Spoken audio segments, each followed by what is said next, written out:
ba naman ang gustong manirahan sa bansa na nakararanas ng kaguluhan, kudeta, rebelyon, korupsyon, terorismo, agawan sa teritoryo, at away sa relihiyon? Ito ang mga bagay na pinakaayaw nating maranasan na halos tila impyerno dahil sa kaguluhan at kriminalidad. At sa videong ito ay aalamin natin ang 10 na pinakadelikadong bansa sa buong mundo.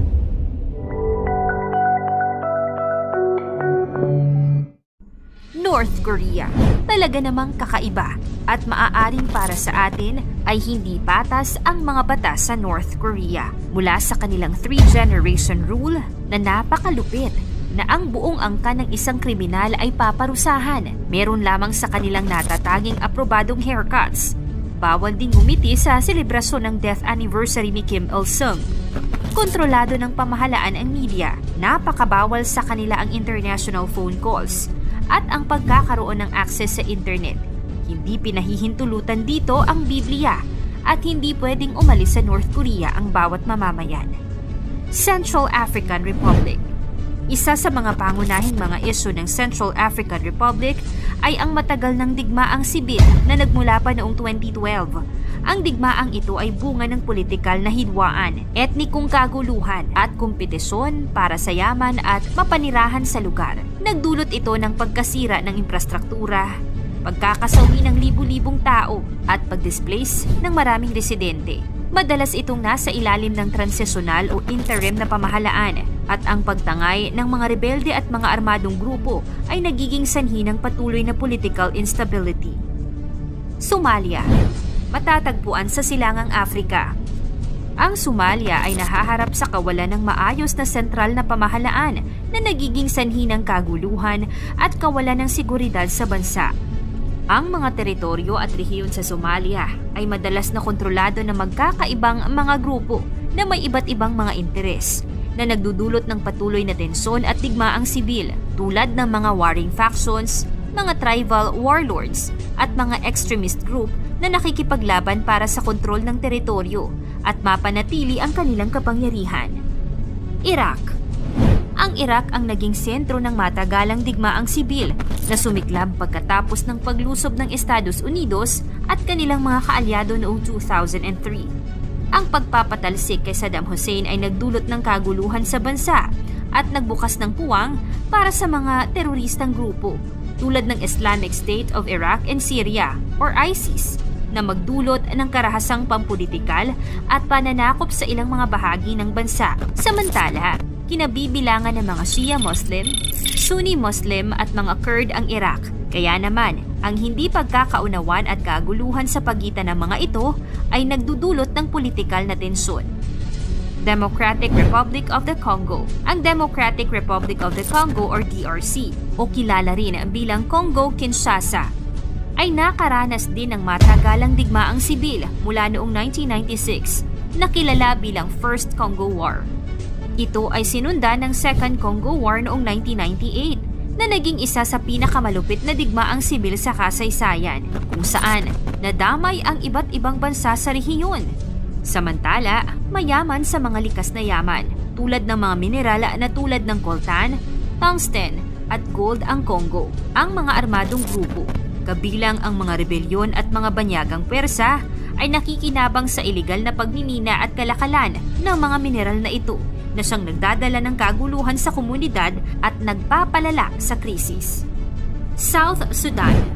Ang South Sudan ang pinakabagong bansang itinatag noong Hulyo 9, 2011. Ngunit ito ay patuloy na nahaharap sa matinding krisis sa pagkain at basic services sa kabila ng kaliwat ng kaguluhang politikal at kultural. Noong December 2013, ang hidwaan sa pagitan ng Pangulo na si Salva Kiir at ang dating Vice-Presidenteng si Riek Machar ay humantong sa malupit na digmaang sibil na nagdulot ng pagkamatay ng milyon-milyong mga biktima, pagkasira ng infrastruktura, labis na kahirapan at kawalan ng trabaho. Samantala, nanatiling mahina ang kanilang pamahalaan dahil sa korupsyon at kakulangan sa institusyonal na kapasidad na pamunuan ang mga Sudanese sa timog. Taliwas sa pangako nitong yaman at kapayapaan nang ito'y magsarili. Russia.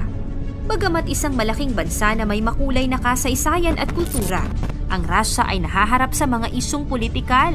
Sa ilalim ng pamumuno ni President Vladimir Putin, marami ang nag-aalala na ang sistema ng gobyerno ay nagiging mas authoritarian kaysa demokratiko.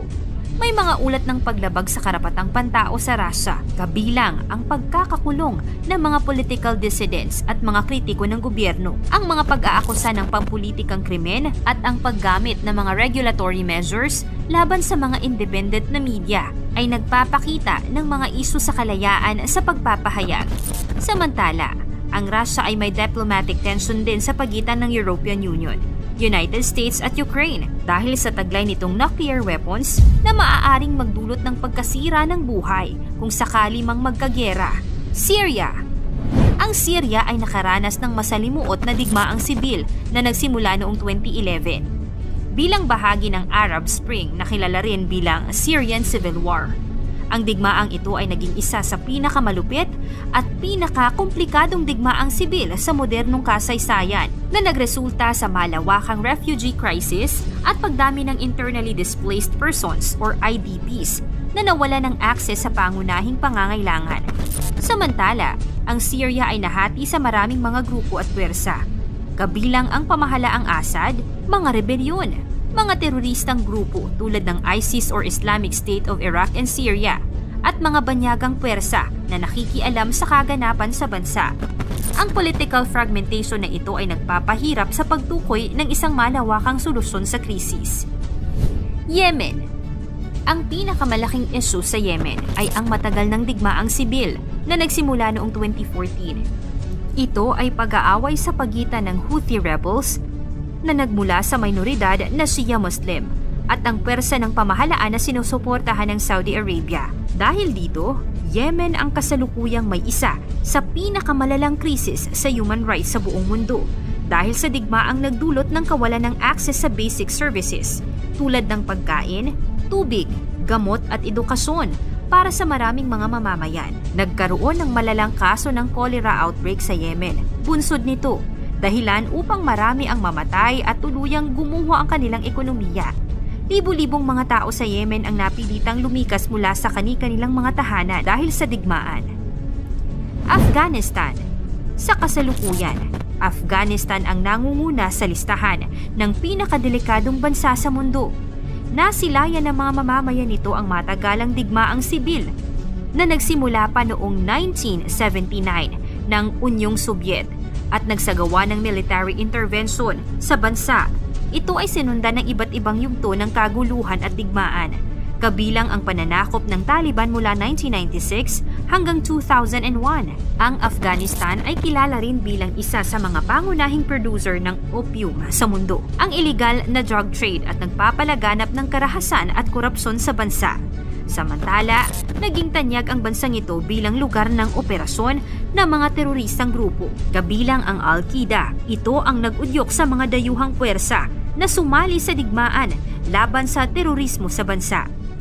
Ang kalagayan ng mga bansang nabanggit ay komplikado at hindi maaaring baliwalain hanggat ang karapatan sa seguridad ay hindi natutupad. Mahalagang magkaroon dito ng ambag ang mga internasyonal na ahensya. Subalit mas makakabuti kung ang bansang nahaharap sa hamon ang siyang magkaisa upang mahanap ang kapayapaan at kaunlaran. Anong bansa ang napakalupit sa mga nabanggit? Ikomento mo naman ito sa ibaba. Paki-like ang video, i-share mo na rin sa iba. Salamat at God bless!